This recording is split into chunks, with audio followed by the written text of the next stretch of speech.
ATM వద్ద దృష్టి మరల్చి మోసానికి పాల్పడిన కేసులో కోరంగి విద్యాసాగర్ను కేపీహెచ్బీ పోలీసులు అరెస్ట్ చేశారు. ఈ నెల 13న కేపీహెచ్బీ 9వ ఫేజ్లోని ఎస్బీఐ ఏటీఎం వద్ద ఓ 56 ఏళ్ల మహిళ 2 లక్షలతో ఉండగా సహాయం చేస్తానని చెప్పిన నిందితుడు కొంత నగదు తీసుకుని నకిలీ ఫోన్పే లావాదేవీ చూపించి మోసం చేసినట్లు పోలీసులు తెలిపారు.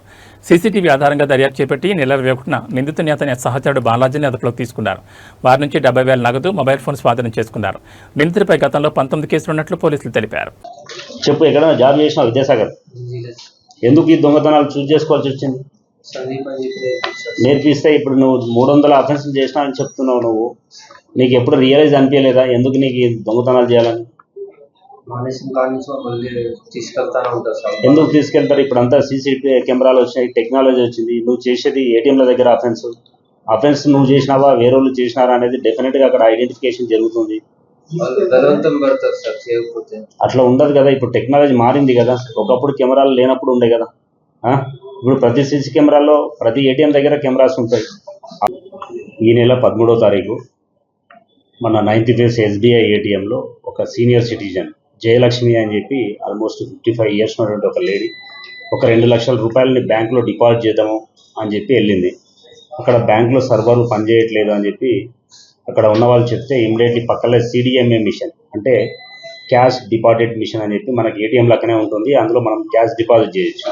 అక్కడ వెళ్ళి డిపాజిట్ చేద్దామని చెప్పి లైన్లో నిలబడితే మనకి ఉన్నటువంటి ఈ విద్యాసాగర్ కోరగుంట్ల విద్యాసాగర్ అని చెప్పి కోరంగి విద్యాసాగర్ అనే అఫెండర్ అక్కడ సేమ్ అదే కంప్లైంట్ దగ్గర నిలబడి నేను డిపాజిట్ చేస్తా అని చెప్పి అందులో 2 lakhsలో ఒక 99,000 రూపీస్ని డిపాజిట్ చేయకుండా ఫేక్ డిపాజిటెడ్గా చూపిస్తూ అక్కడ నుంచి వెళ్ళిపోతాడు.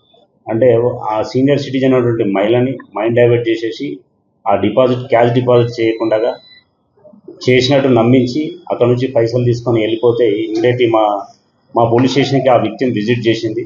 దాంట్లో 1030/2026 కింద అటెన్షన్ డైవర్షన్ కింద కేసు రిజిస్టర్ చేసి ఇమ్మీడియట్లీ మా క్రైమ్ టీమ్ భూపాల్ DI ఆధ్వర్యంలో సీసీ కెమెరాలు సెర్చ్ చేసి వచ్చినటువంటి అఫెండర్ని విద్యాసాగర్ని గుర్తించి ఇతను నేటివ్ ఆఫ్ గుంటూరు అని చెప్పి ఫుల్ డీటెయిల్స్తోన మేము ఇన్ఫర్మేషన్ పెట్టుకొని ఉంటే ఈరోజు ఇతన్ని అరెస్ట్ చేసి అందులో దొంగతనం చేసినటువంటి పైసల్లో 99,000లో ఒక 70,000 ఒక మొబైల్ ఫోన్ని సీజ్ చేయడం జరిగింది.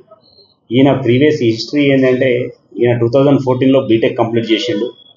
2018లో సందీప్ అని ఎవరో ఫ్రెండు ఈయనకి ఈ విధంగా అఫెన్స్ చేయొచ్చు అని చెప్పి తెలపబట్టి ఇప్పటికీ ఆల్మోస్ట్ మనకి అఫెండర్ చెప్పేది మాకు లీగల్గా ఇప్పటిదాకా సెర్చ్ చేస్తే మనకి ఒక 19 కేసెస్ ఈయన మీద రికార్డ్ అయినట్టు ఆన్ రికార్డ్ కనపడుతుంది. కానీ మాకు ఈ యొక్క ముద్దాయి మాకు చెప్పేది ఏంటంటే నా మీద దగ్గర ఒక 300 కేసులు ఉన్నాయి సార్, నేను రీసెంట్గానే ఏప్రిల్ మంత్లోనే బయటికి వచ్చినా అని చెప్పి చెప్తున్నాడు ఆయన వాలంటరీగా. ఆ రికార్డ్స్ కూడా మేము వెరిఫై చేస్తాం. అన్ని ఆంధ్రాలో తెలంగాణలో అన్ని పోలీస్ స్టేషన్లో అన్ని సెంట్రల్ జైళ్ళు అన్నీ కూడా విజిట్ చేసినా సార్, అన్ని సెంట్రల్ జైల్లో కూడా పోయొచ్చినా అని చెప్తున్నాడు. ఈ విధంగా మైండ్ డైవర్షన్ చేసుకుంటా ఒక బీటెక్ చదివి కూడా అతను మ్యారేజ్ చేసుకోకుండా ఈ విధంగా సీనియర్ సిటిజన్స్ ఎవరైతే ఉంటారో వాళ్ళని